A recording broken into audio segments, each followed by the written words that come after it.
Our district director Rajesh, region advisor Rajesh Sundareshan, district CGD Sabina, our past international director George Thomas, all DTMs, past district director Mansoor Moideen, and all other leaders who are present here. You have been with me throughout my journey of last 15 years. And thank you very much for coming today for this function. Today, I'm going to talk about a little bit about conflict resolution. Rajesh once said, our district director, Raghavan is an expert in conflict resolution. But by slip of his tongue, he said, he's an expert in creating conflicts. And he resolves it. I didn't want to argue with him because that would lead to another conflict. So I left it at that point. Now we'll see today what all things we have in this today's presentation.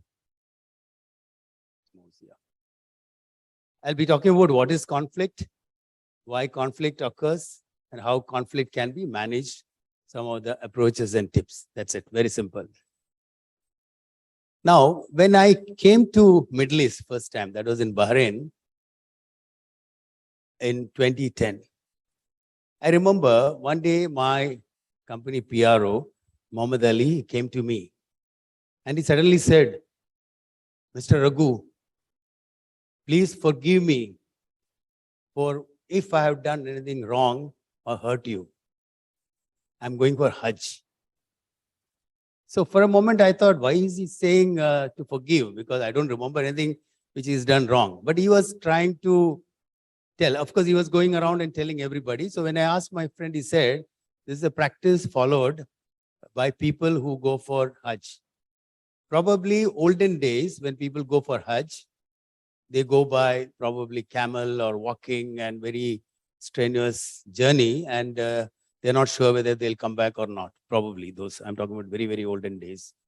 So this is a practice which is followed to apologize or just asking forgiveness and then go for it. And I believe that is the time they get into. Probably what he was doing was he was trying to resolve all the conflicts what he might have had.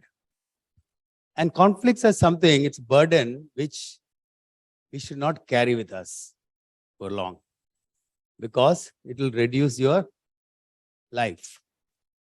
So in the next 15-20 minutes, if you listen to me, you all are going to gain at least 5 years of your life more. You want to live 5 years longer? Now, what is conflict, by the way? Conflict is nothing but two people or a group of people don't agree on certain things. It happens everywhere. It happens at home. It happens at offices. It happens even in Toastmasters, correct? Our club, division, area, district, everywhere it happens. Now, what do we do with conflicts? Can you live with conflicts? Conflicts do happen, but you should be in a position to resolve it as soon as possible. That's all we can tell you. Now, how do we do it? I'll be talking about a few techniques, some reasons, etc. in the coming slides as a theory part of it. But when I got married about 30 years ago, me and my wife, Sankita, we had one understanding. That is nothing but whatever differences we may have during the day, we will resolve it before we sleep. And of course, we from a different background, different families coming together in an arranged marriage. I'm talking about, it's not a love marriage, it's arranged marriage, a typical arranged marriage in India. We did have many differences and we used to resolve it using conflict resolution techniques. Okay, I didn't know much about it that time, but just still. Now, after about 30 years, I would say that they are very, very minimum, very small, except when I come for Toastmaster meetings. That's the only time she comes with some, that happens, a conflict, then I don't argue, I don't say anything, I just exit. So when I go back in the night, probably I'll try to do resolution techniques. That's my practice. Even today, I will have to do that. After this presentation, I will have to do that, I'm for sure. During my journey in Toastmasters, I remember one of the club, when I was a club president, I'm not naming anybody, but my VP education had a discussion, on telephonically. We were having a one-to-one talk on certain issues, basically the club administration, nothing personal. And when the discussion went on, and all of a sudden, that person got upset. And then we said, don't talk like this. And he banged the phone. It's quite an embarrassing moment, right? It's someone, when you're talking one-to-one and banging the phone, closing the phone. But I thought, okay, so, I also didn't call him back because he was very angry. And then I thought, I was trying to think, what did I say? What made him so angry? So frankly speaking, I couldn't find anything except I told about certain members who are very close to him. That's it. So that was not a very serious thing as far as I'm concerned, but there's an issue, which of course I can't say from his point of view, probably it was a very serious issue. So he took it very serious. So what I did was I just kept quiet. Next day, I called him and I straight away apologized. So he was okay and we talked about certain things. And I would say that my relationship with him has become even better than what it was till date. Now, some people, when I said this, they said, why you have to apologize? You're not done anything wrong. Do you agree or not? Why did I apologize? Will you do it if you are to do it? If you are in my position? Will you do it? You'll do it. Okay. Some people say yes. Some people said, no, why should I do it? Because I didn't do anything wrong. See, there are two ways of looking at it. Yes, we can take a stand. Then what happens? That conflict will remain as it is. Conflict is nothing serious. They are all simple things which will get into the personality of that individual, his liking or his way of thinking. Who is he to tell me? Why is he telling like these kind of things will go on. Just take an example of a mother and child in a park, Albida Park.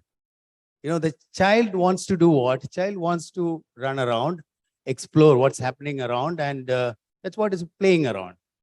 But the mother thinks that the child, if he goes to the other places, he may trip and fall, which will hurt him. So what happens? Mother says, don't run, sit down here. So both the people are right in their rights, right? Their own way, they are right. The child wants to explore, which he's come to the park for, and the mother wants to protect the child. But a conflict happens. This is exactly what happens with us.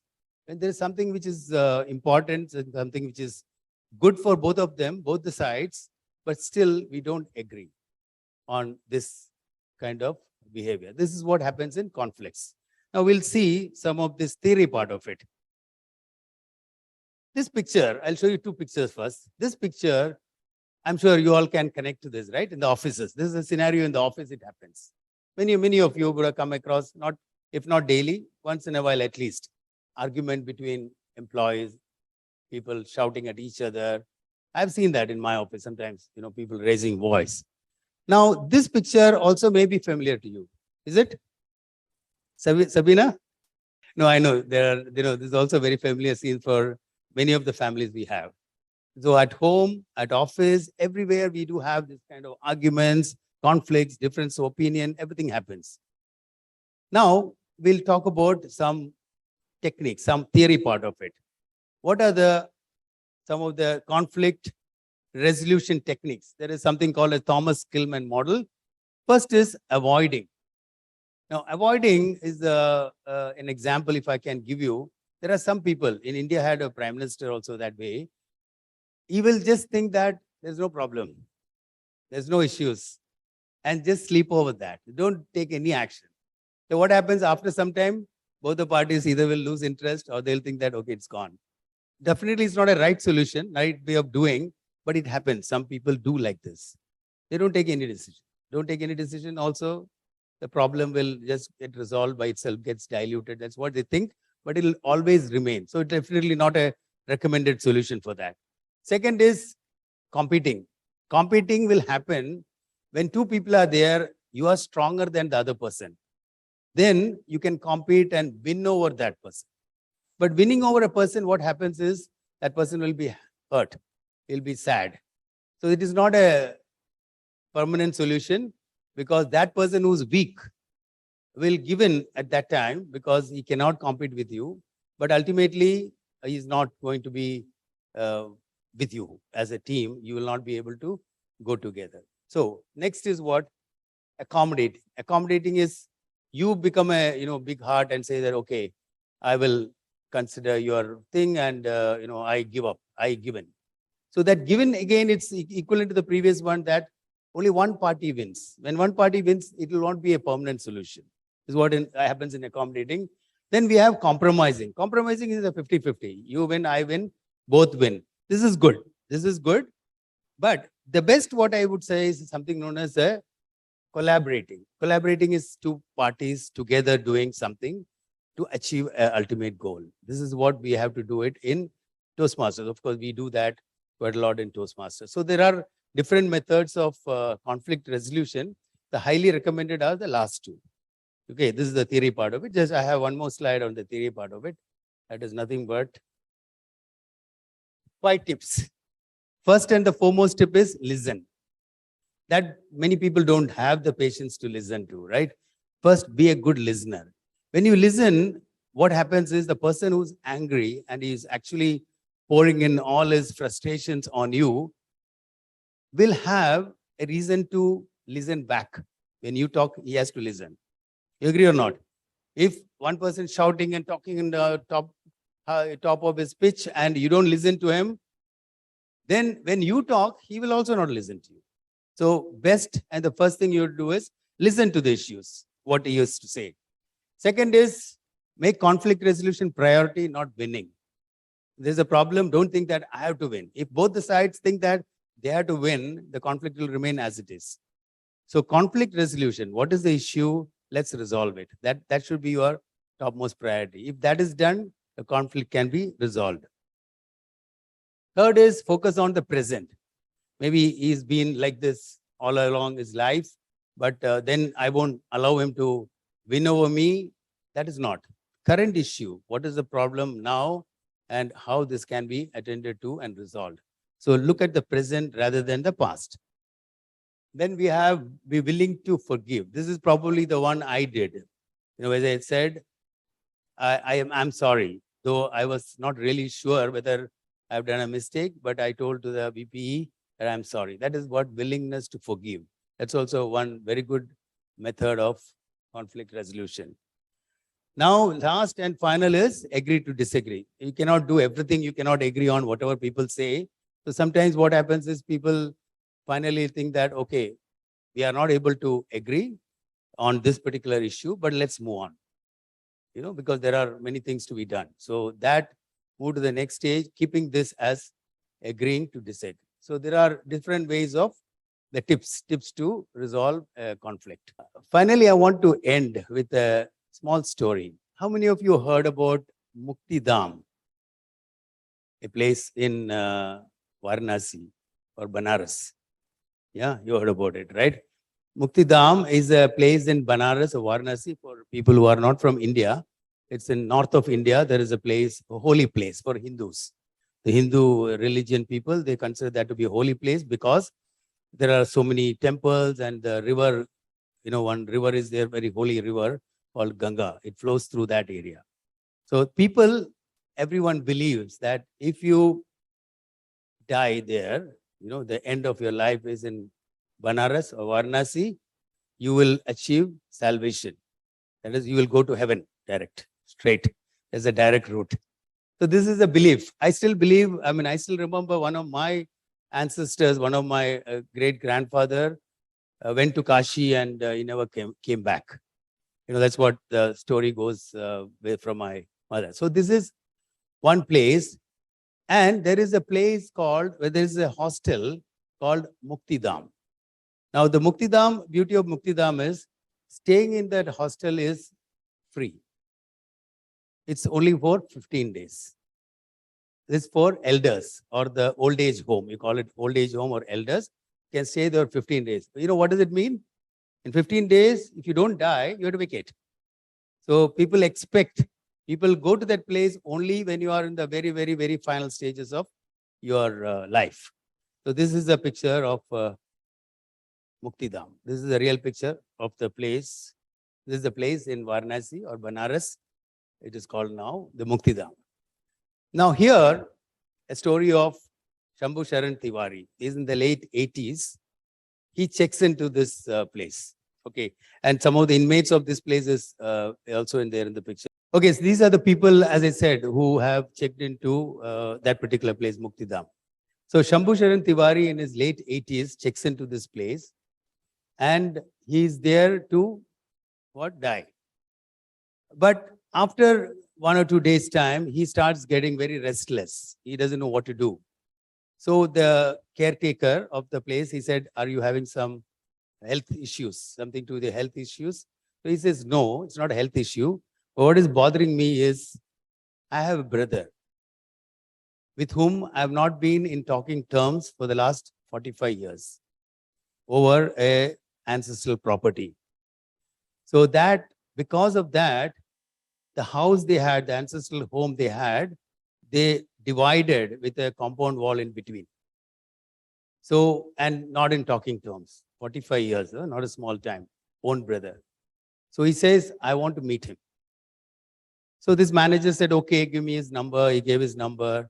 And he was very surprised to receive a call about his brother, Shambhu Sharan Tiwari.